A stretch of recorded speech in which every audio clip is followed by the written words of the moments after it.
اکثر لوگوں کی نماز میں خشوع و خضوع کا فقدان نظر آتا ہے، جلدی جلدی نماز پڑھنا، اور مزید افسوس ہوتا ہے جب کچھ اماموں کو نیز تیز نماز پڑھتے ہوئے دیکھا جاتا ہے۔ علماء نے نماز کے دورانیہ کا کوئی معیار مقرر کر رکھا ہے، اگر کوئی شخص 10 سیکنڈ میں قیام مکمل کر لے یا 2 منٹ میں، اس کے بارے میں کیا ہو؟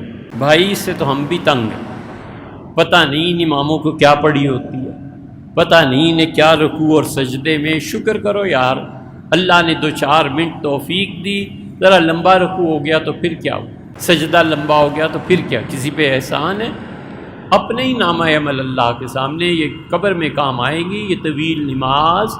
اور رسول اللہ، ہم تو صرف اتنا معیار سمجھتے ہیں کہ حضور اقدس صلی اللہ علیہ وسلم معیار ہیں، اگر ان کی نماز کو کوئی چھوٹا سمجھتا ہے تو چھوٹا سمجھا کرے، کوئی بڑا سمجھتا ہے تو بڑا سمجھا کرے۔ امام کو چاہیے کہ بس ایسی نماز پڑھا، بس چھٹی۔ حضرت رسالت مآب صلی اللہ علیہ وسلم لوگوں کو نماز پڑھاتے تھے۔ فجر کی نماز جو ہے وہ سورہ احقاف، سورہ حجرات سے لے کے بروج تک کوئی بھی 2 سورتیں پڑھتے تھے، فجر کی پہلی اور دوسری رکعت میں، اور یہی قرات آپ کی ہوتی تھی ظہر کی نماز۔ ظہر کی نماز میں جب آپ پڑھتے تھے تو صحابہ رضی اللہ عنہ کہتے ہیں ہم میں سے کوئی انسان پانی بھر کے لے جاتا تھا، فارغ ہو کے وضو کر کے آتا تھا مسجد نبوی، اور رسول اللہ صلی اللہ علیہ وسلم بھی پہلی رکعت ہمیں پڑھا رہے ہوتے تھے۔ کیوں نہیں ہمارے امام ایسی نماز پڑھاتے؟ مقتدیوں کا ڈر ہے یار، انہوں نے رزق دینا ہے، چھوڑ جاؤ نہ صحیح۔ کس چیز کا خوف ہے؟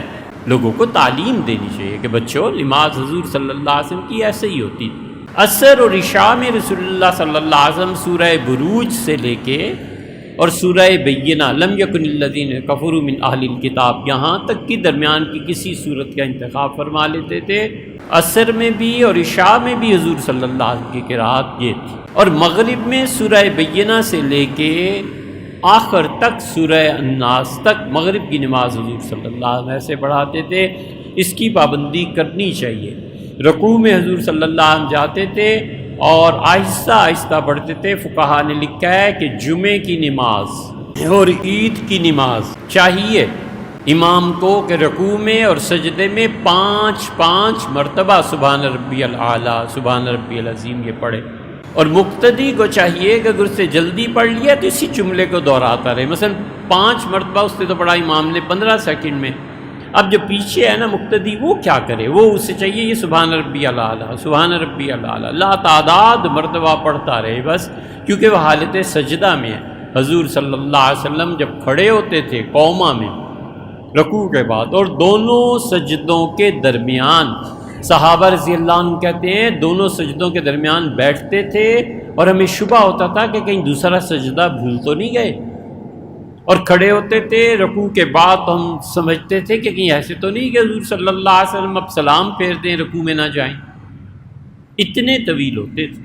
اس لیے اماموں نے ایک جزیہ پکڑ رکھا ہے کہ نماز ہلکی پڑھاؤ، آہستہ پڑھاؤ۔ یار آہستہ یا بڑی سنت معیار ہے، آپ کی عقل اور آہستہ ہونا اور مقتدیوں کو پسندیدگی ناپسند کرنا کوئی معیار نہیں ہے۔ معیار حضور صلی اللہ علیہ وسلم کی ذات ہے، انہوں نے کیسے نماز پڑھی۔ نبی کریم صلی اللہ علیہ وسلم رفع یدین کیا نہیں کیا، دونوں طرف روایات ہیں، اس میں کیا بحث کرنی؟ اونچی آواز سے آمین کہی، آہستہ آواز سے بسم اللہ، دونوں احادیث ہیں، کیوں اس میں الجھتے ہو؟ سب صحیح ہے۔ نماز میں اصل خشوع اور خضوع ہے جس کا آپ نے پوچھا۔